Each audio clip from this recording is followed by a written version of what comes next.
Kami tahu di hidup kami ini Tuhan, tidak banyak yang bisa kami perbuat. Bahkan tidak ada yang bisa kami andalkan di hidup kami ini Tuhan. Semuanya karena kebaikan Tuhan. Semuanya karena kasih setia Tuhan. Semuanya karena kemurahan Tuhan. Itu yang membuat kami berbahagia. Itu yang membuat kami ada pada pagi hari ini. Memberikan hormat kami kepada Tuhan. Kami mau lebih lagi bersyukur kepada Tuhan. Memberikan pujian kami, pengagungan kami kepada Tuhan. Karena kami tahu Engkau senang atas segala pujian. Engkau senang atas segala sanjungan. Semuanya kami berikan kepadamu Tuhan. Terima kasih Tuhan. Terima kasih Bapa. Kami siap lebih lagi bersorak mengagungkan nama Tuhan. Mari umat tebusan Tuhan bersama-sama kita katakan amin. Puji nama Tuhan. Haleluya. Pastikan suasana hatimu tetap stabil. Amin. Jadi apapun keadaannya atau mungkin ada gangguan sedikit, itu masih sedikit itu banyak. Jadi suasana hatimu pastikan tetap stabil memuji Tuhan. Amin. Tidak dipengaruhi oleh situasi dan kondisi apapun. Mari buktikan engkau bersorak di hadapan Tuhan. Kita angkat pujian, kita katakan, dengarkanlah suara nafas.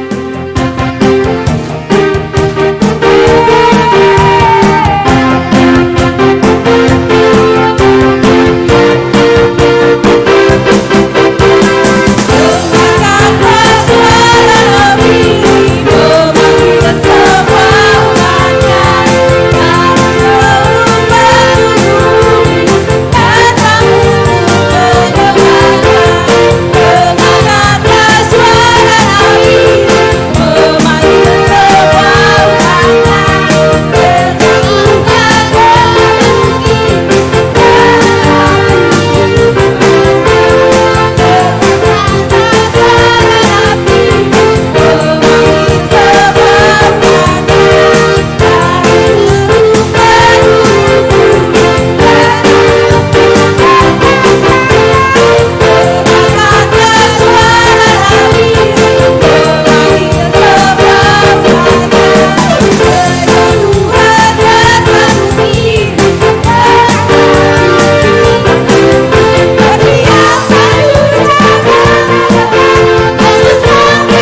dalam hidup kita. Kita telah serukan kemenangan atas segala raja-raja yang ada di hidup kita.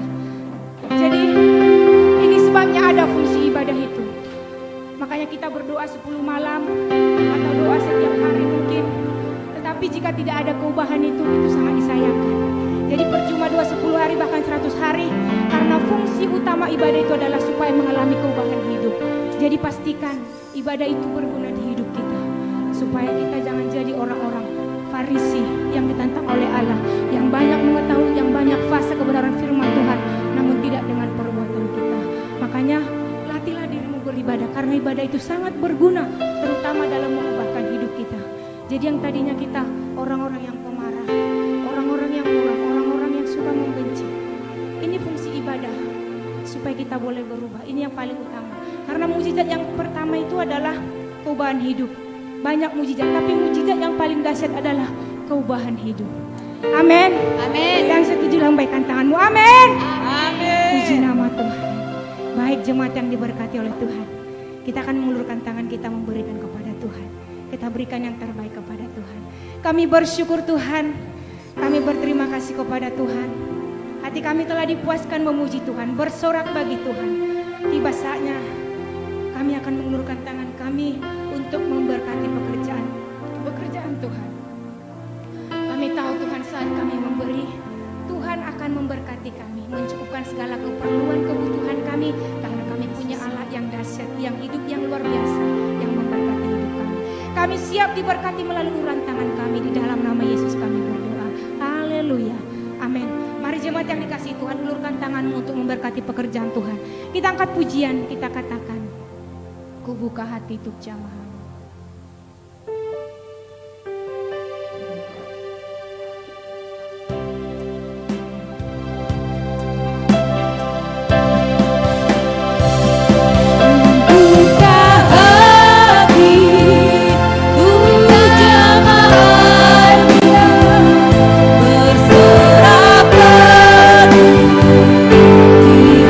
Hadiratmu, hadirat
Di altar-Mu kami menyembah-Mu Tuhan.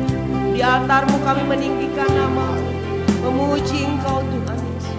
Ini kami Tuhan, anak-anak-Mu yang datang pada siang hari ini Tuhan.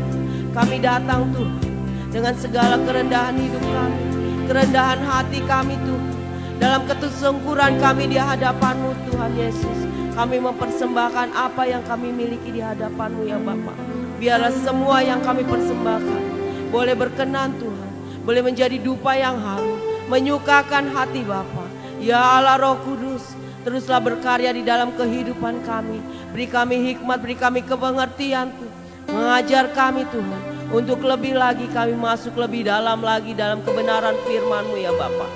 Dan kalau sebentar kebenaran firman-Mu akan dibukakan Tuhan Yesus. Tuhan tolong kami semua.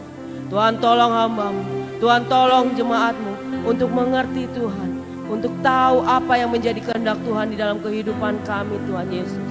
Dan biarlah Tuhan, kami jangan hanya sekedar membaca, bukan sekedar mendengar, tapi kami boleh menjadi pelaku-pelaku firman-Mu. Terima kasih Tuhan. Dengan penuh ucapan syukur kami mau sambut firman-Mu dalam satu nama yang hidup. Haleluya, haleluya, amin. Silakan duduk Bapak Ibu Saudara. Shalom semuanya. Puji Tuhan. Saya melihat wajah-wajah yang luar biasa, wajah-wajah yang ceria, ya. Walaupun mungkin ada sedikit wajah ngantuk karena kita melaksanakan doa, tapi biarlah di dalam kengantukan kita tetap ada sukacita, tetap ada ucapan syukur kepada Tuhan. Haleluya, haleluya. Kenapa sih kita perlu untuk datang berdoa? Gak cuman gereja kita, semua gereja aliran Pantai Kosta, karismatik melakukan doa 10 hari. Bukan untuk mengharapkan pencurahan Roh Kudus ya, karena Roh Kudus sudah dicurahkan ya. Dan setiap hari saat ini juga Tuhan sedang mencurahkan Roh-Nya buat kita. Roh yang mengajar kita, yang membaharui kita, yang membebat setiap luka hati kita.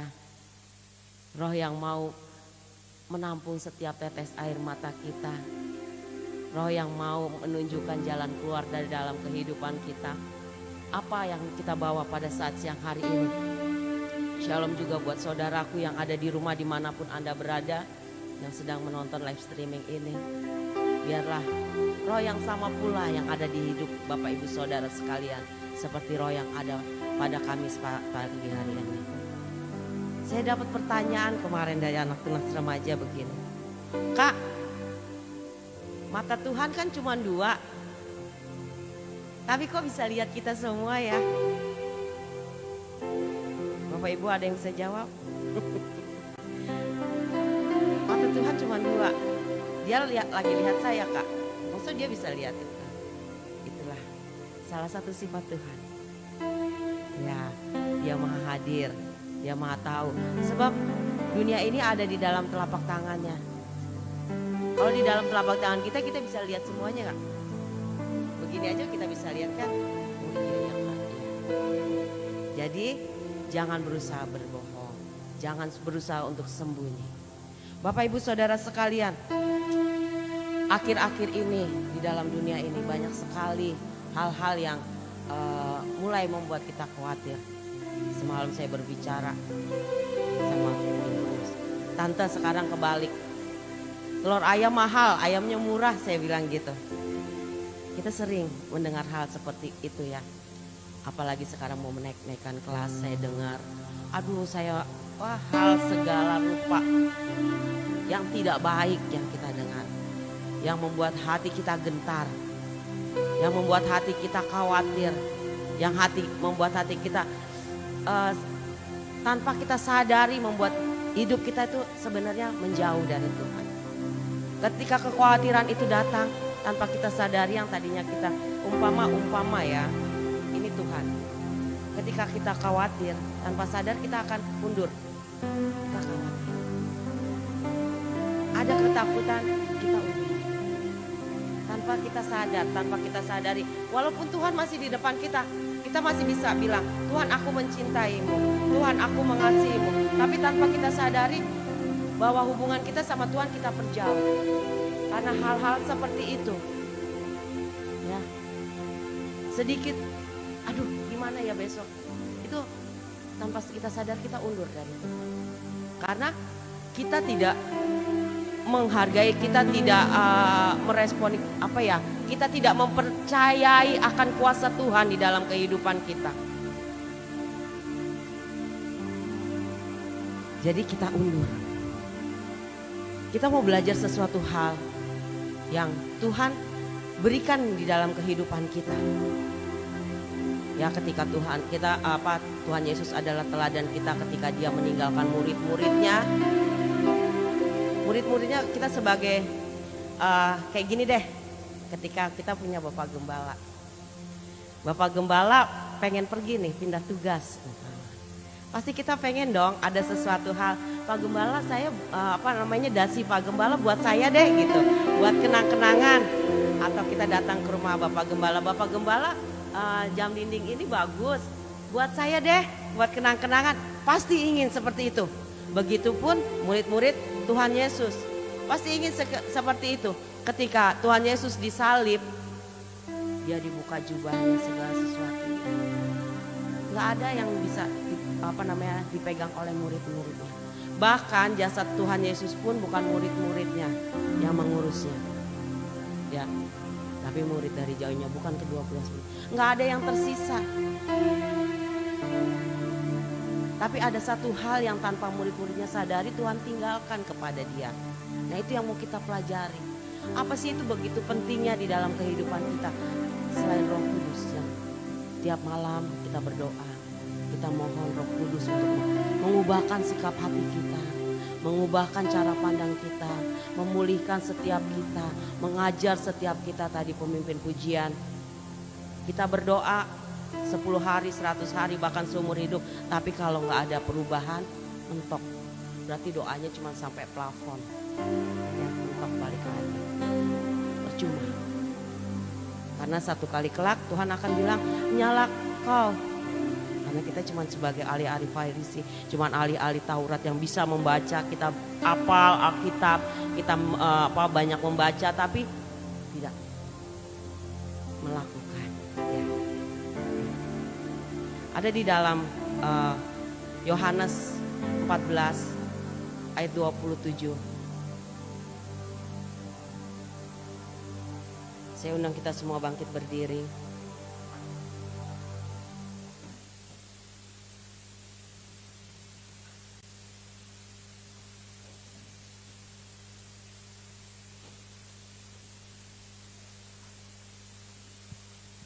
Ayat 27.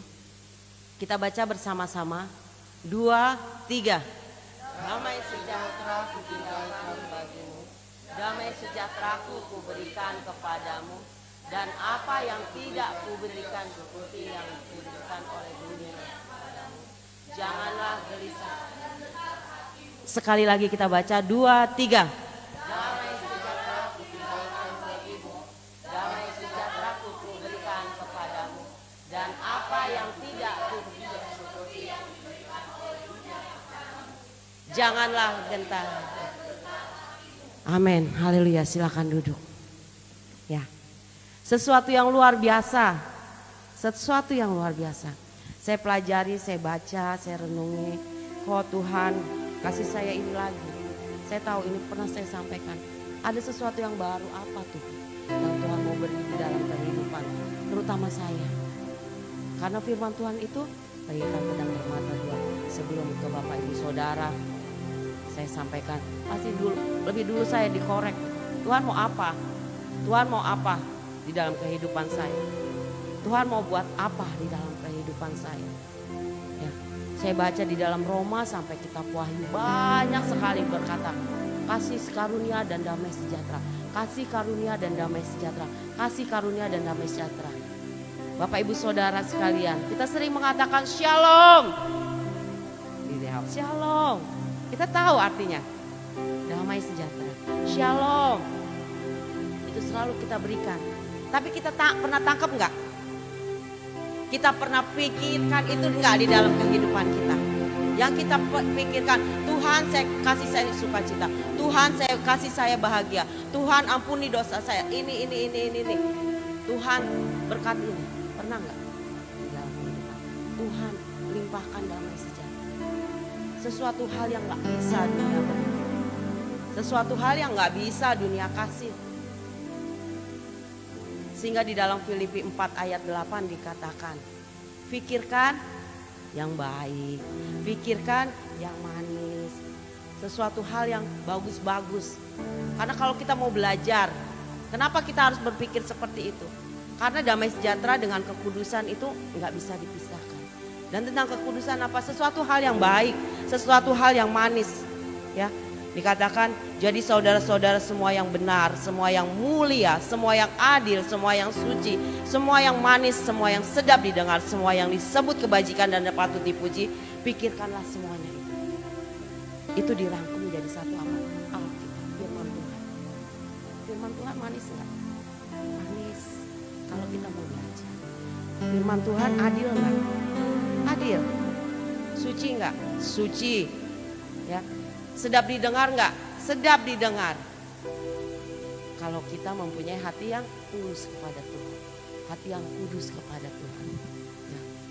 Firman Tuhan, ini yang menjadi kekuatan kita untuk mendapatkan damai sejahtera itu. Kita tahu saat Tuhan Yesus setelah puasa 40 hari di atas bumbungan kitab suci, bait suci, dia diperdaya sama iblis. Minta kirimkan roti. Kamu kan lapar. Gak salah, kamu kan lapar. Tapi Tuhan bilang apa? Manusia tidak hidup oleh roti saja. Pak Gembala sudah menjelaskan yang lebih jelas kemarin. Kita nggak hidup dari itu aja. Bukan masalah perut aja. Kita harus mengejar damai sejahtera itu. Ya. Dan murid-murid Tuhan Yesus nggak ngerti. Dia cuma mungkin nangis ya saya nggak dapat apa-apa dari guru saya. Pengen jubah nggak ada. Ya. Kita belajar seperti itu ketika Bapak Gembala salah satu hari kelak ya. Kita nggak dapat dasinya aja, cuma dasinya aja nggak dapat. Tapi ingatlah, ketika dia menggembalakan kita, banyak pengajaran yang sudah dia berikan. Apa itu? Dan murid-murid Tuhan Yesus lupa akan itu. Sesuatu hal yang besar, sesuatu hal yang luar biasa, sesungguhnya Tuhan tinggalkan buat mereka. Dan kita juga. Kasih karunia damai sejahtera itu tidak bisa dipisahkan. Kita minta bisa, tapi kita mencari damai sejahtera itu kita cari sampai kemana nggak akan dapat. Karena damai sejahtera itu miliknya Tuhan. Cuman ada di dalam Tuhan. Jadi kita mau meraih damai sejahtera itu ya kita makin mendekat sama Tuhan. Makin hidupnya ya saya umpamakan tadi ini Tuhan kita makin mendekat. Bahkan kita menjadi satu. Sebab di dalam pasal 14 itu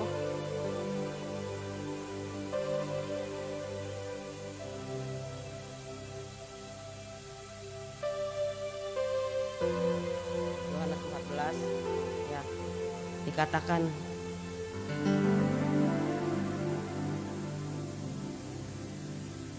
di ayat 21-nya, barang siapa memegang perintahku dan melakukannya, dialah yang mengasihi aku.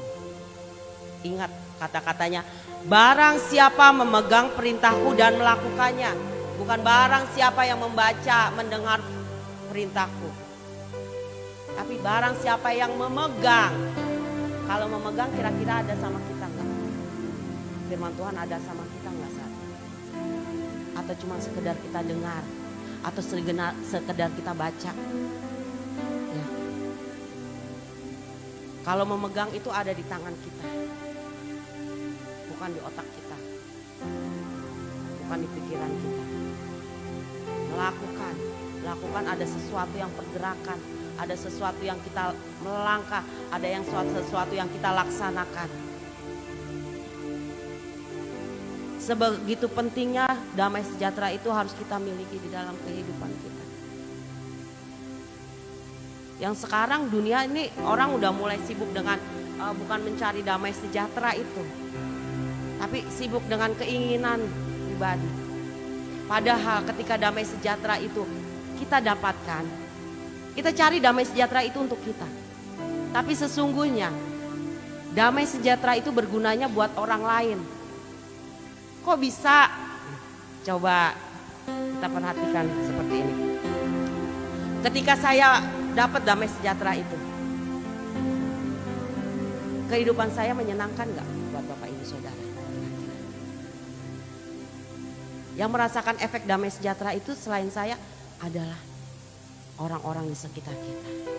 Itulah hidup yang berdampak bagi kekristenan. Kita cari seberapa banyak kita baca firman Tuhan, seberapa banyak kita hafal firman Tuhan. Tapi kalau kita tidak mendapat damai sejahtera itu di dalam kehidupan kita, kita tidak meraihnya, kita tidak taruh di dalam kehidupan kita. Kita raih, karena damai sejahtera itu cuma ada di dalam Tuhan, gak ada di tempat lain. Bapak Ibu Saudara boleh mempercantik diri untuk merasa bahagia, boleh memperkaya diri untuk merasa bahagia, boleh sekolah setinggi-tingginya, sepintar-pintarnya untuk merasa bahagia. Cuman bahagia. Sebab kebahagiaan itu adalah semu adanya. Itu dunia yang buat. Tapi damai sejahtera, kita ada contohnya juga di dalam kehidupan Tuhan Yesus. Bapak Ibu Saudara tahu kisah tentang murid-muridnya yang di tengah danau, terus datang angin sakal, datang menggoncang perahu. Apa yang Tuhan Yesus lakukan di atas perahu itu? Tidur kan? Tidur kan? Itu damai sejahtera tuh yang kayak gitu. Badai gelombang menghantam kita. Mungkin hinaan, mungkin masalah, mungkin sakit, penyakit, mungkin apapun. Tapi kita bisa tidur.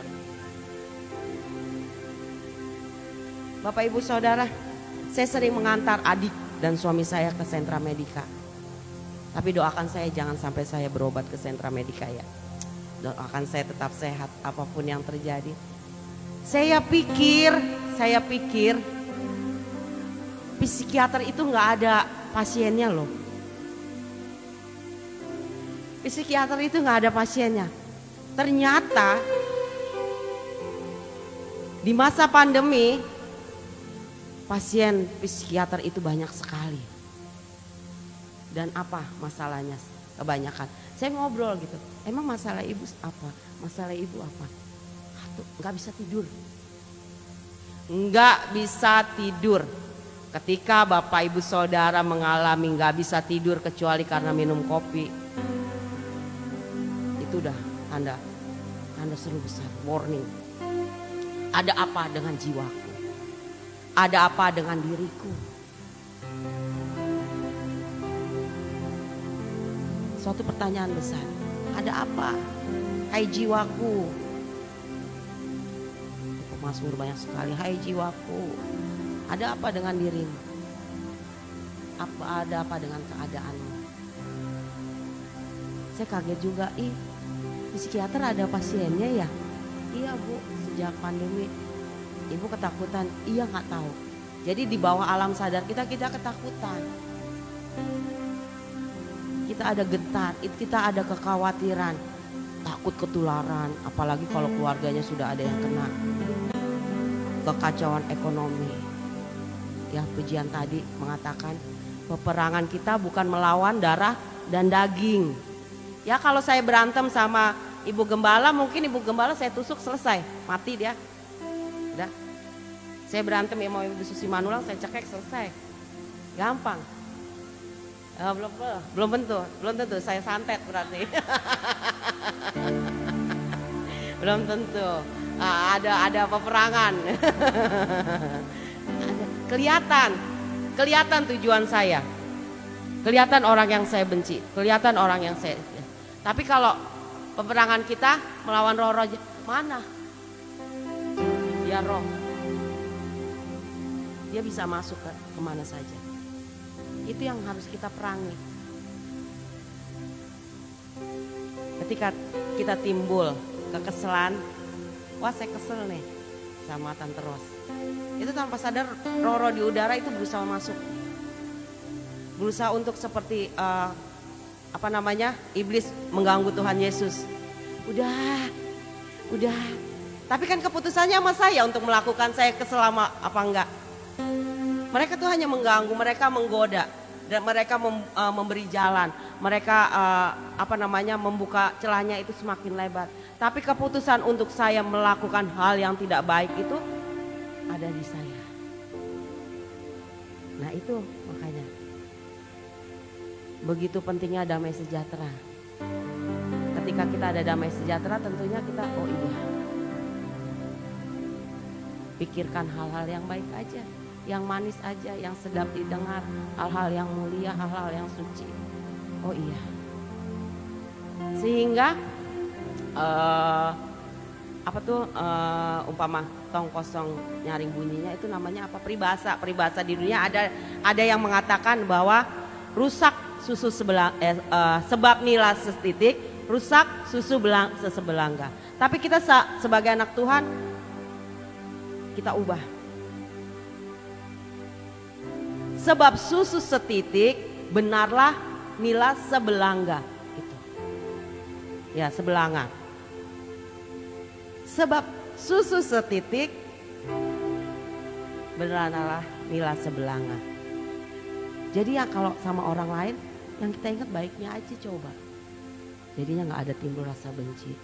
Karena itu juga mempengaruhi doa kita. Ya. Yang seperti saya bilang tadi, doa WL tadi katakan doa 10 hari, 100 hari, seumur hidup. Jadi mentoknya cuma di plafon. Mentok di plafon. Karena firman Tuhan ada berkata, kalau kita mau beribadah, terlebih kita mau perjamuan kudus, beresin dulu hati kita sama saudara-saudara kita. Di firman Tuhan tidak bilang saudara sekandung kamu, tidak bilang saudara dekat kamu, enggak, saudara-saudara kita. Berarti seluruh umat di dunia ini adalah saudara-saudara kita. Damaikan dulu, damai, beresin dulu, beresin. Jangan kasih celah. Iblis sudah mengintai. Kak, mengintai itu apa kata anak saya? Mengintai itu secara diam-diam dilihat. Mana nih? Kita mangsanya. Jadi jangan kasih celah sedikit pun buat roh-roh di udara untuk berusaha menangkap kita, untuk membuat celah itu semakin lebar dan dia masuk ke dalamnya. Jaga kekudusan hati dan pikiran kita. Kita belajar, kita kan nggak bisa suci seperti Tuhan, ya. Tapi kita belajar hari lepas hari makin lebih baik lagi, makin lebih baik lagi. Sehingga tergenapilah firman Tuhan. Sempurna seperti Bapamu di surga. Sempurna berarti kita bukan berarti hidup dari lahir sampai mati itu kudus, suci aja. Enggak seperti itu, kita bukan Tuhan. Tapi kita mengawali sesuatu hal dengan baik, dengan benar. Kita pun mengakhiri dengan baik dan dengan benar pula, itu sempurna. Nah, untuk mengakhiri yang baik dan benar itu yang susah. Ketika terakhir kita mungkin kita nggak tahu cara Tuhan panggil kita, masing-masing orang nggak tahu, kita nggak tahu. Mungkin si A caranya begini, mungkin si B caranya begini, kita nggak pernah tahu. Tapi yang kita tahu akan diri kita tahu akan firman Tuhan, akhiri semuanya yang baik. Kita ketika di akhir hidup kita ternyata Tuhan mau kasih kita penyakit nih. Ketika dapat penyakit yang ada kira-kira keluhan atau ucapan syukur. Pas lagi nggak punya duit lagi, pas lagi bareng-bareng anak-anak mesti bayaran sekolah, pas lagi di rumah juga persediaan habis, pas lagi belum listrik bayar. Coba kira-kira, ya kan keadaan tadi perahu murid-murid Tuhan Yesus tuh seperti itu. Angin, perahunya bergoyang kencang. Di situ ada Tuhan, padahal murid-muridnya khawatir. Nah, kayak Tuhan juga marah sama murid. Kau angkatan yang kurang percaya. Padahal di situ Tuhan tidur.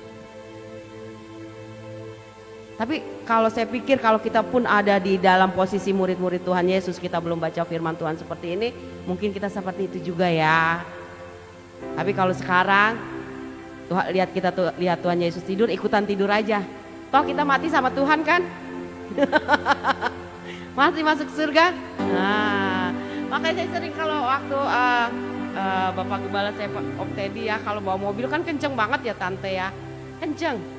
Jadi kalau mau berhenti tuh kurang lebih tinggal sejengkal lagi tuh baru set gitu. Ibu-ibu nggak ada yang berani duduk di depan, pasti yang didorong-dorong pasti selalu saya. Udah, saya cuma duduk di sampingnya Om Teddy.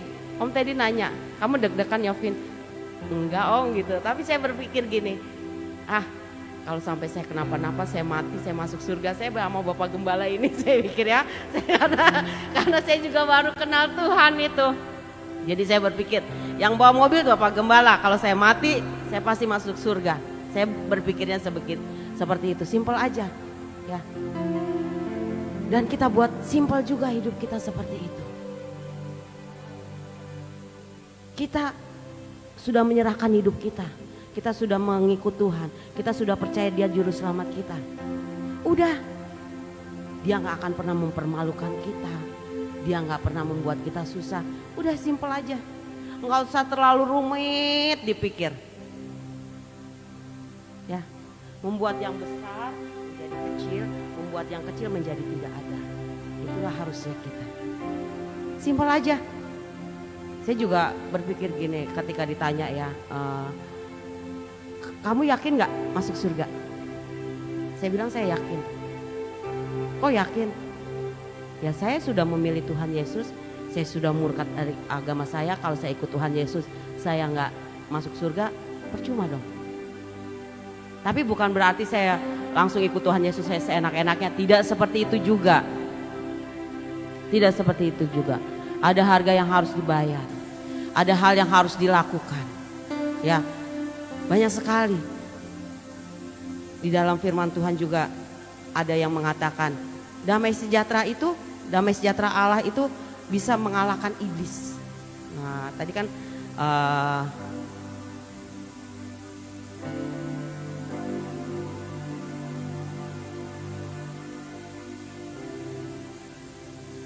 saya nggak kayak Bapak Gembala nih apal gitu ya. Saya harus cari-cari dulu.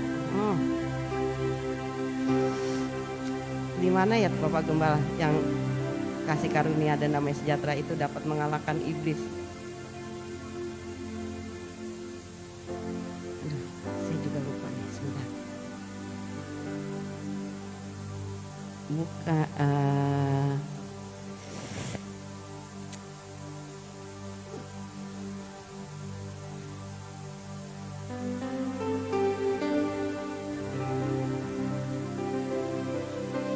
Yang damai sejahtera itu dapat mengalahkan iblis gitu loh. Damai sejahtera Allah. Di mana Bapak? Oh ini. Roma 16 ayat 20. Semoga Allah sumber damai sejahtera segera akan menghancurkan iblis di bawah kakimu. Kasih karunia Yesus Tuhan kita menyertai kamu ya. Damai sejahtera itu yang bisa mengalahkan iblis. Sukacitamu gak bisa, kebahagiaanmu gak bisa, doamu mungkin ya, kalau doa gitu, tapi ternyata damai sejahtera yang dapat menghancurkan iblis di bawah kaki. Sekarang mari kita pikirkan apa yang membuat kita kehilangan damai sejahtera Tuhan. Apa yang membuat kita jauh dari damai sejahtera Tuhan.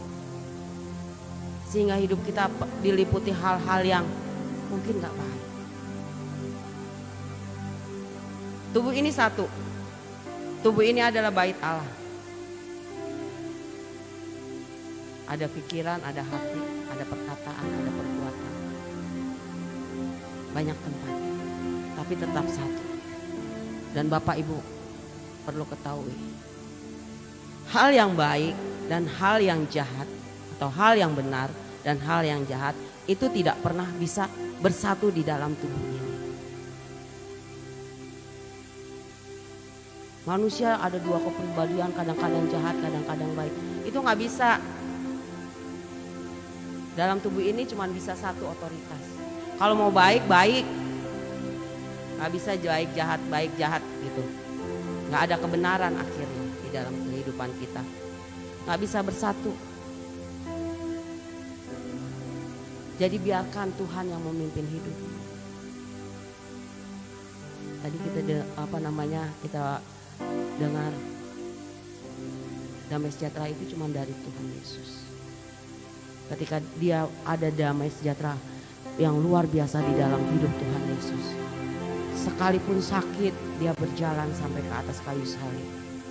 Tak pernah ada satu keluh pun dia keluar dari mulutnya. Tidak ada pernah satu kutuk pun keluar dari mulutnya.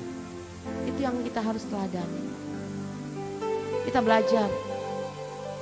Kita murid Tuhan Yesus, kita belajar. Kita bukan murid megaloman yang langsung berubah.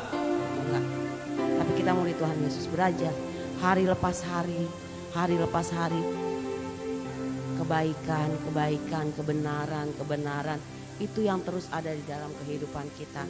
Kita datang beribadah, kita makin diubahkan. Bapak Gembala mengajar berbagai macam firman. Mungkin satu kitab perjanjian baru udah Bapak Gembala sampaikan. Seberapa jauh ada perubahan di dalam kehidupan kita. Kan kelihatan. Kita tuh Injil terbukanya Tuhan. Seberapa banyak Injil yang sudah kita lakukan. Orang bisa membaca. Jangankan Tuhan, orang aja bisa membaca kehidupan kita lewat tingkah laku kita. Di mana damai sejahtera itu bisa bersemayam di hati. Makanya dalam Amsal dikatakan, jagalah hatimu dengan segala kewaspadaan, karena dari situlah terpancar kehidupan. Ketika hatimu buruk, matilah engkau. Ketika hatimu jahat, matilah engkau. Tapi ketika engkau menjaga hatimu dengan benar, ketika engkau menjaga hatimu untuk Tuhan, ketika engkau menjaga hatimu untuk kekudusan, ketika engkau menjaga damai sejahtera itu di dalam hatimu, maka hiduplah engkau. Wajah berseri, perkataan yang baik, perbuatan yang baik. Ya. Pikirkan aja yang baik-baik. Karena firman Tuhan bilang, apa yang engkau takutkan, apa yang engkau khawatirkan, itu yang mendatangi kita. Jadi pikirkan aja yang baik-baik. Pikirkan yang baik-baik. Itu yang akan mendatangi kita. Saya nganter orang sakit, saya selalu bilang, udah deh, ada yang saya bilang nyerah aja deh, sama Tuhan. Balik saja sama Tuhan, bertobat sama Tuhan.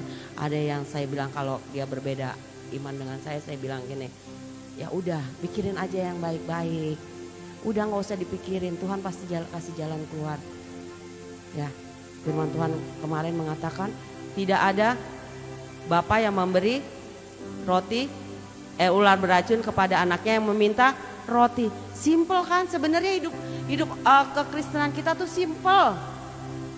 Ikut Tuhan itu simple. Kamu hidup seturut kehendakku, apa yang kamu butuhkan, firman Tuhan juga mengatakan, carilah dahulu kerajaan Allah dan kebenarannya, maka semuanya akan kutambahkan. Semuanya akan kutambahkan. Gak bilang kebahagiaan doang loh. Kebahagiaan akan kutambahkan. Berkat akan, semuanya akan kutambahkan. Ternyata kalau ikut Tuhan, kita cari kerajaan Tuhan dan kebenarannya, enggak cuma berkat yang kita dapatkan. Ada ujian yang harus kita lewati. Ada masalah yang harus kita hadapi. Itu apa gunanya? Untuk kita hidup lagi lebih dekat sama Tuhan. Bahwa kita menyatakan kita sama Tuhan tuh, kita tuh sebenarnya nggak mampu kalau nggak ada Tuhan. Kita nggak sanggup. Kalau saya boleh melihat kehidupan saya sekarang, saya suruh nengok ke belakang, ya. Seperti istrinya Lot, saya suruh nengok ke belakang. Saya suruh ngulangin lagi. Walaupun dalam kondisi nanti sampai sekarang kayak seperti ini lagi, saya nggak sanggup. Saya nggak sanggup. Tapi kalau bukan karena Tuhan, kalau bukan karena tuntunan Tuhan, kalau bukan karena pembentukan Tuhan, saya tidak bisa seperti diri saya sekarang ini. Saya nggak sanggup. Masalah yang dihadapin Mama Renal berbeda. Mungkin bagi Mama Renal masalah Mama Renal udah paling berat ya. Tapi ketika melihat masalah orang lain, oh iya ternyata dia lebih berat. Simple kan sebenarnya? Simple. Kekristenan kita itu simple. Datang beribadah, melakukan firman Tuhan. Tuhan menjadi berperang melawan kita. Ayat yang kemarin saya dapat begitu. Saya suruh diam aja sama Tuhan. Karena Tuhan yang akan berperang bagi kita. Ada gak Tuhan lain seperti itu? Ya. Kalau di luar Kristen mungkin manusia tuh mencari Tuhan dengan berbagai cara. Memberikan persembahan, berbuat kebaikan, lagi ngumpulin cari Tuhan biar bisa ketemu Tuhan. Tapi sungguh luar biasa. Kita anak-anak Tuhan. Bukan kita yang mencari Tuhan, tapi Tuhan yang mencari kita. Nggak ada Tuhan lain. Jadi kita berbuat baik itu bukan karena kita buat mendapat pahala, bukan. Kita berbuat baik karena Tuhan sudah lebih dulu berbuat baik pada kita. Kita membalas kebaikan Tuhan dengan kita berbuat baik. Sebab kalau kita tahu berbuat baik tapi kita tidak melakukannya, maka kita itu ada firman Tuhannya loh. Kalau kita tahu berbuat baik tapi kita tidak melakukannya, maka kita berdosa.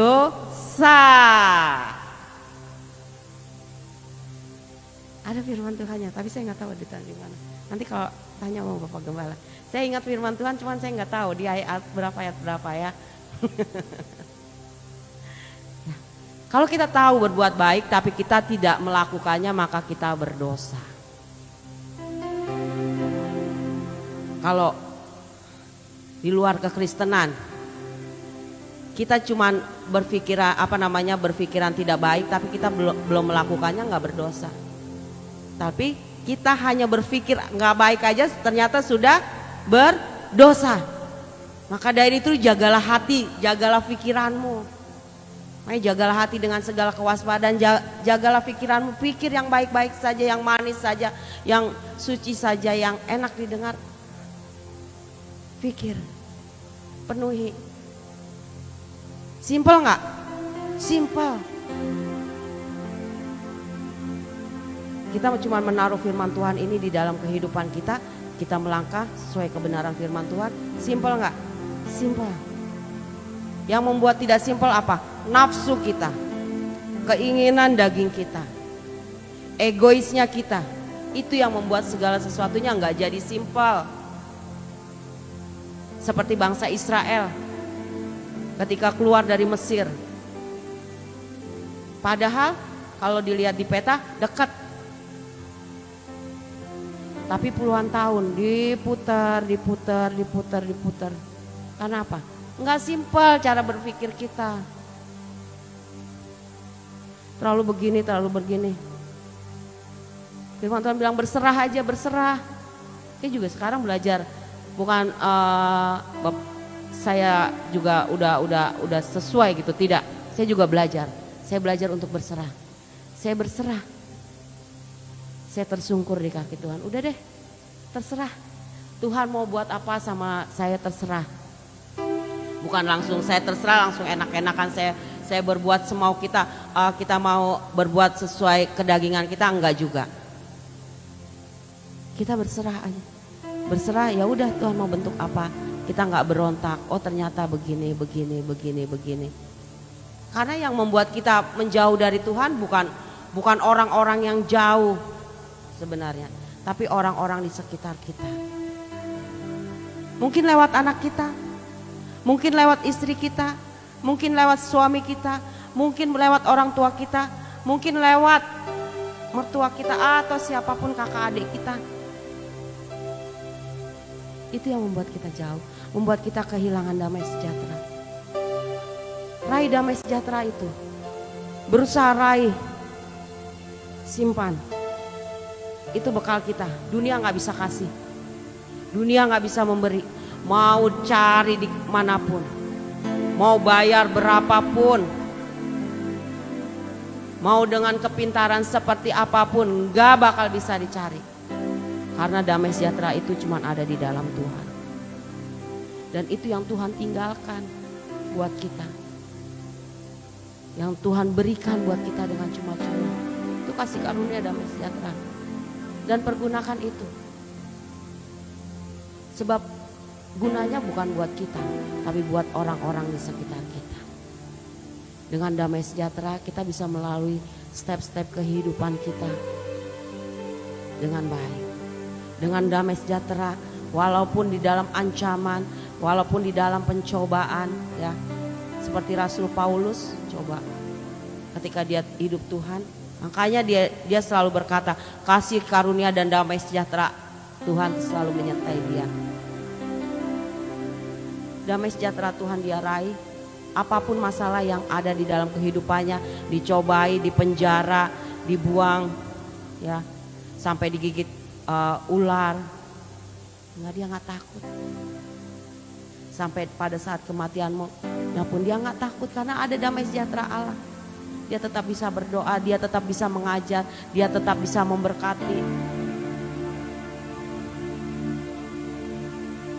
Banyak sekali tentang damai sejahtera di dalam firman Tuhan. Saya belajar kenapa begitu pentingnya damai sejahtera. Oh kayak begini loh. Ternyata kalau damai sejahtera kita ada di dalam kita itu, hidup kita akan maju. Bukan mundur. Maju, maju. Cara berdoa kita juga semakin benar. Pelayanan kita semakin benar. Kehidupan kita semakin benar ya. Kita sebagai orang tua juga semakin benar, bukan semakin baik tapi semakin benar dalam Tuhan. Kemarin saya ngobrol-ngobrol juga sama gembala-gembala ketika pembubaran panitia raker Pak Gembala. Kebetulan Bapak Gembalanya kan kalau di sini kebanyakan maaf orang Batak ya dengan karakter keras. Dia berkata kalau ngajar, dia ngomong, saya ini lagi nungguin nih, saya nungguin guru sekolah minggu beli rotan. Saya bilang, buat apa rotan? Ya buat ngajar sekolah minggu. Saya bilang saya dari tahun 2004 ketika terima Tuhan saya mengajar sekolah minggu sampai sekarang saya belum pernah pegang rotan. Saya bilang, terus ada yang nyautin, rotan itu penting katanya. Rotan itu penting, sesuai firman Tuhan loh. Di rotan katanya. Saya bilang gini, anak-anak murid sekolah minggu saya, gak usah saya rotan. Suara saya naikin 1 oktav sedikit, itu udah pada takluk. Saya bilang gitu, gak usah di rotan. Orang tuanya di rumah, anaknya nakal, bilang saya laporin Kak Vinta, udah takluk. Tapi gak bisa Bu Vinta, harus dengan rotan. Ya sesuai firman Tuhan. Sejahat apa sih anak sekolah minggu kamu, saya bilang gitu. Sampai harus di rotan. Memang seperti itu Pak Gembala, sekolah minggu di rotan. Kan gak seperti itu, pengertiannya berbeda. Ketika anak kita benar-benar sudah tidak bisa kita jangkau, sudah tidak bisa kita didik dengan perkataan, mungkin rotan boleh untuk menyelamatkan nyawanya, buat menyelamatkan hidupnya. Berdebat saya di situ. Enggak, saya nggak perlu rotan. Karena anak sekolah minggu saya benar diam baru di situ. Saya naik 1 oktav suara saya sedikit, mereka udah tunduk. Nggak perlu rotan. Kalau rotan yang saya pelajari ketika anak kita benar-benar udah dalam kondisi yang sulit untuk kita jangkau, kita selamatkan nyawanya.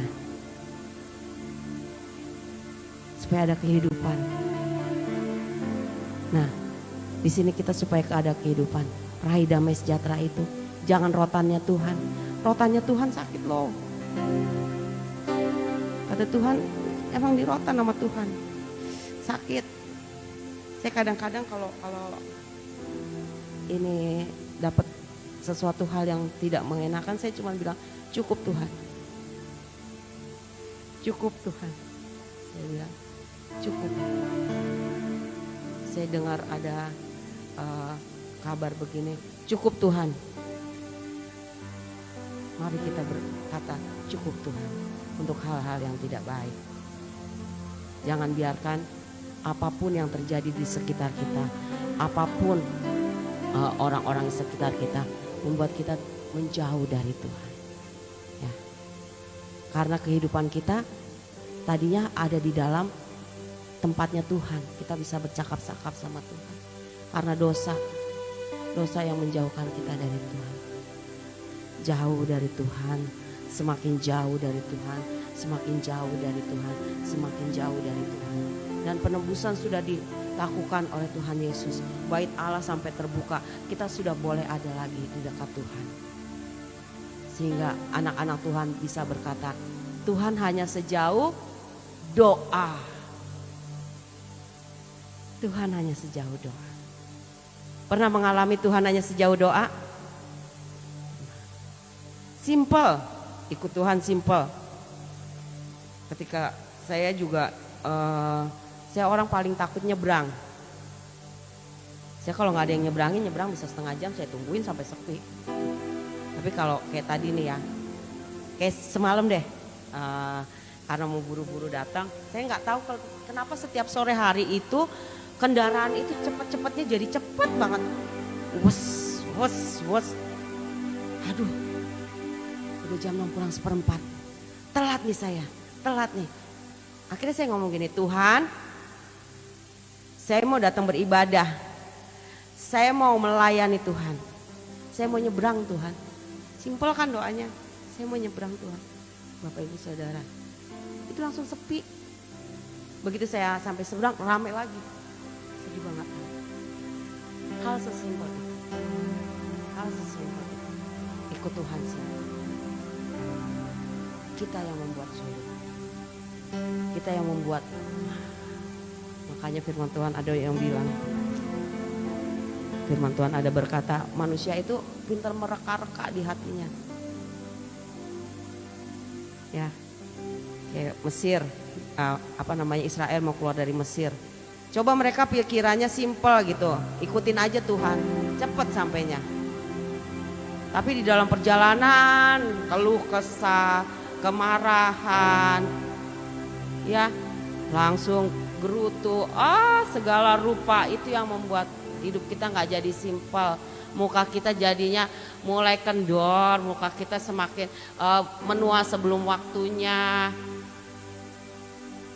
Padahal kalau kita simpel, muka kita tuh senyum, ketawa, itu udah olahraga muka kita. Kalau kita sadar, senyum, ketawa aja, tapi jangan ketawa sendiri ya. Nanti ke psikiater, ya. Mari. Siapa di sini yang susah tidur selain karena kopi? Saya pernah soalnya nggak bisa tidur beneran karena kopi. Periksa, ada apa dengan jiwamu? Ada apa dengan hatimu? Ya. Di dalam Filipi 4 ayat 7.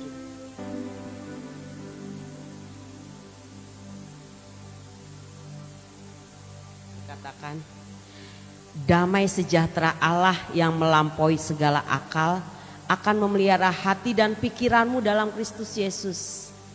Damai sejahtera Allah yang melampaui akal.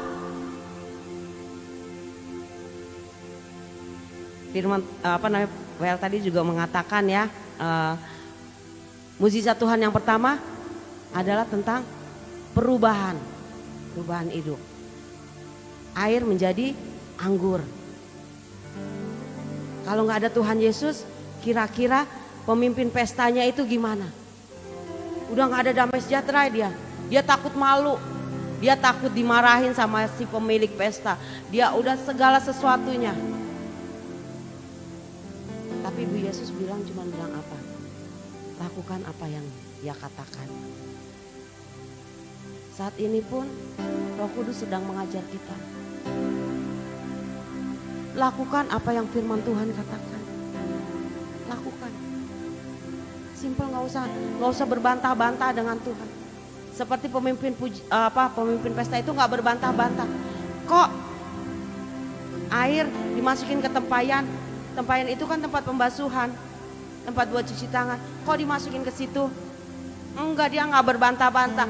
Dia cuma melakukan apa yang Tuhan Yesus katakan. Dan saat ini Roh Kudus juga berkata kepada kita, lakukan apa yang firman Tuhan katakan. Dan damai sejahtera yang melampaui akal, segala akal itu ada di dalam Kristus Yesus. Itu ada di dalam kehidupan kita. Jangan takut, jangan gentar hatimu, jangan khawatir. Itu yang kita cari, itu yang kita raih, itu yang kita pegang, itu yang kita taruh. Saya nggak mau bilang simpan, sebab kalau simpan dicuekin. Kita taruh di dalam kehidupan kita. Karena bukan hanya kita saja yang merasakan damai sejahtera, tapi orang-orang di sekitar kita. Itulah karya Tuhan yang sungguh luar biasa. Ya, damai sejahtera itu karya Tuhan yang sungguh luar biasa, selain karya penyelamatannya buat kita. Amin, amin, haleluya. Saya undang kita semua bangkit berdiri. Dan biarlah damai sejahtera itu melingkupi setiap kita. Ada di dalam setiap kehidupan kita. Kita naikkan pujian, karya terbesar dalam hidupku, pengorbananmu yang selamatkanku. Haleluya Yesus. Karya terbesar dalam hidupku, pengorbananmu yang selamatkanku. Engkaulah yang tak terdilai, yang ku miliki dan ku agumi.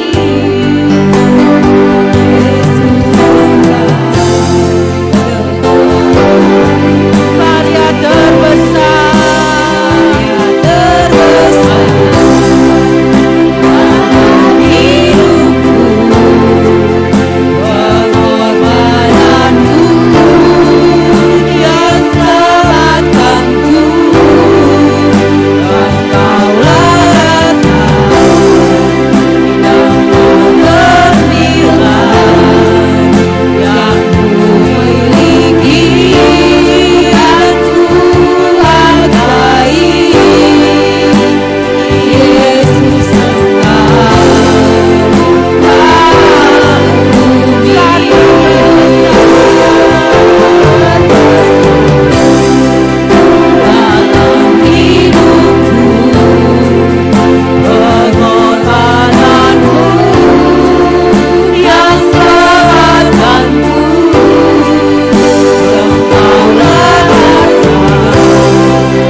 kagum, kami hormat akan Engkau.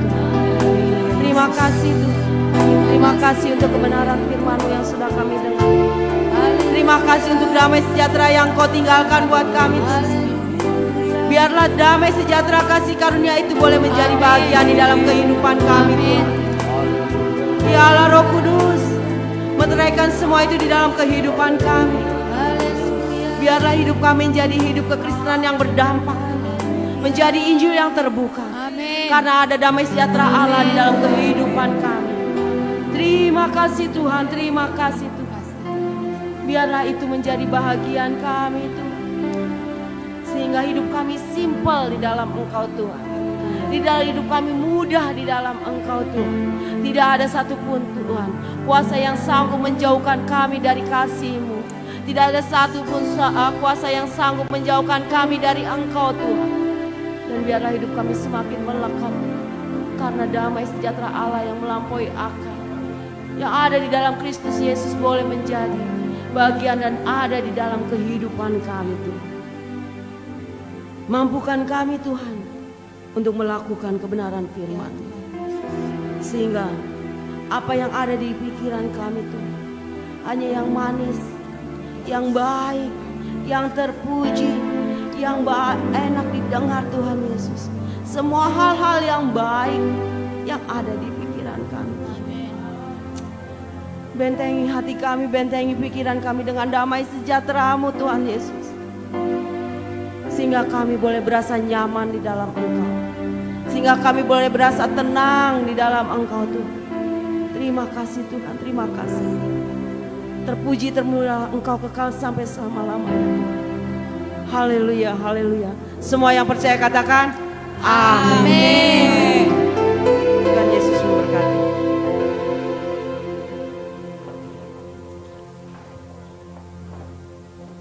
Puji nama Tuhan. Haleluya. Baik, kita telah diberkati oleh firman Tuhan yang telah memuatkan kita, yang telah memberkati kita. Jadi sebenarnya saya juga terberkati tadi melalui kesaksian Ibu Mama Renal. Jadi tadi kami di mobil cerita-cerita, dia bilang gini, saya mah orangnya gak gampang sakit hati, mau diapain juga saya diam aja. Dan juga Ibu ini juga berkata tadi, saya gak terikat kepada ibu ini, saya datang beribadah karena memang saya nyaman beribadah, katanya. Saya gak diajak-ajak, dipaksa-paksa. Saya dalam hati saya, puji Tuhan, kami berbahagia, jemaat yang kami gembalakan mengalami pertumbuhan rohani yang luar biasa. Dalam kita semua yang ada di tempat ini, memang seperti itu Bu, pertahankan kadar damai sejahtera-Mu terus. Memang orang-orang selalu seperti itu, bisa aja gitu dengan gampang memaki, memarahi, minta mengapa, pertahankan, jangan balas. Karena untuk membayar itu ada harga yang harus kita bayar. Mahal harganya. Damai sejahtera itu sangat mahal dan tidak dimiliki oleh semua orang. Hanya orang-orang yang setia beribadah kepada Tuhan, yang mengalami perubahan hidup, baru boleh memiliki damai sejahtera. Puji nama Tuhan. Terima kasih Bapak Ibu. Terima kasih untuk Bu Vinta yang telah menyampaikan firman Tuhan. Tuhan kiranya memberkati semakin lebih lagi. Baik, kita akan ulurkan tangan kita untuk kali yang kedua mendukung pekerjaan Tuhan. Kita angkat pujian, kita katakan segala puji syukur hanya bagi-Mu Tuhan.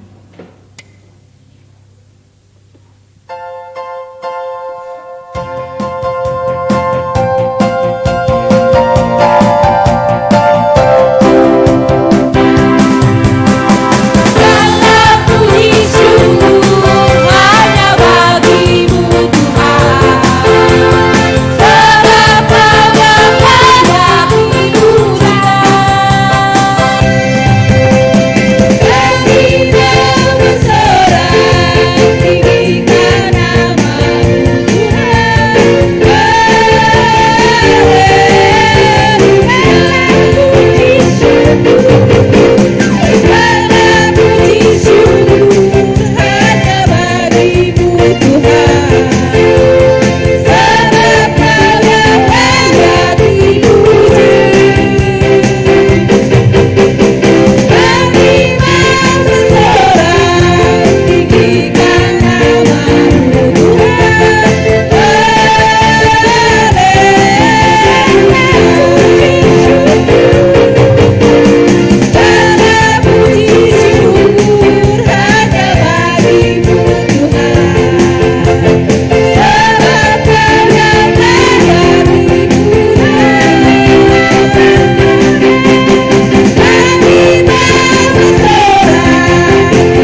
jadwal ibadah kita setiap hari kita beribadah di tempat ini doa 10 hari sampai hari Minggu.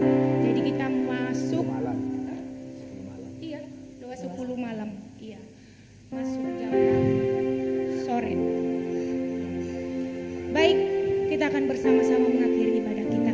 Kami undang semua jemaat Tuhan untuk bangkit berdiri, kita bersama-sama mengakhiri ibadah kita.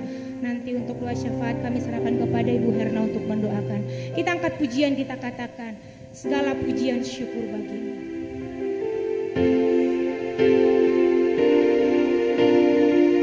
Segala pujian syukur bagimu.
Kami hidup hanya karena kemurahan-Mu ya Tuhan. Biarlah Tuhan Engkau selalu menyertai kami. Jangan Engkau tinggalkan kami sedikit pun Tuhan ya Bapa. Kami mau serahkan bahkan Tuhan para anak-anak-Mu Tuhan, para pemuda-pemudi yang ada di sini. Biarlah Tuhan Engkau berikan pemahaman kepada mereka supaya bersungguh dalam kebenaran akan firman-Mu ya Roh Kudus. Inilah kami Tuhan seberapa pun kami ada. Bahkan tempat ini Tuhan, sekitar kami Tuhan Engkau yang memberkati Tuhan, kiri kanan muka belakang Tuhan. Biarlah Engkau yang memberkati Tuhan. Biarlah melalui pelayanan di sini nama-Mu dimuliakan. Bahkan juga Tuhan kami berdoa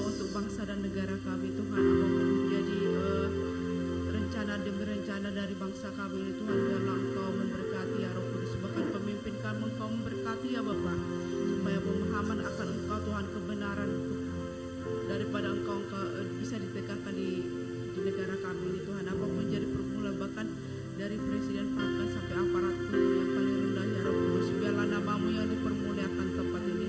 Kami rindu Tuhan Indonesia diubahkan untuk kemuliaan namamu Tuhan. Kami rindu Tuhan namamu dipermuliakan di Indonesia ini melalui kami juga ya Roh Kudus. Biarlah setiap kami yang bekerja, yang sebagai ibu rumah tangga ya Roh Kudus, bahkan sebagai bapak rumah tangga ya Bapa, biarlah Engkau memberkati, jadikan wadah ini menjadi wadah yang berkenan di hadapan-Mu ya Tuhan. Terima kasih Tuhan, inilah kerinduan kami, bahkan juga Tuhan nanti malam kami akan berdoa untuk 10 malam, biarlah Roh Kudus selalu hadir ya Bapa, menyertai kehidupan kami, memberikan damai dan sukacita yang daripada Engkau, memberikan yang terbaik untuk memuji dan memuliakan Engkau. Apa yang bisa kami berikan Tuhan, waktu, pikiran dan ekonomi kami, biar kami serahkan semua, bahkan kembalikan semuanya ke dalam tangan pengasihan-Mu ya Bapa. Terima kasih ya Roh Kudus. Kami akhiri ibadah kami ini di dalam nama-Mu Tuhan Yesus Kristus. Kami berdoa dan mengucap syukur. Haleluya. Amin. Haleluya. Kami bersyukur kepadamu Tuhan buat saat hari yang indah ini. Kami telah mendengarkan kebenaran firman-Mu yang begitu indah. Kau menjanjikan bagi kami berkat yang terbesar, yaitu damai sejahtera Tuhan nyatakan dalam setiap umat-Mu. Biarlah kami Tuhan seperti anak kecil yang memiliki hati yang tulus, yang dekat kepada Tuhan, sehingga senantiasa kami berada dalam gendongan yang daripada Tuhan. Kami yakin dan percaya selama detak jantungnya Tuhan berdetak, kami ada dalam gendongan-Mu, kami akan mengalami damai sejahtera yang daripada Tuhan.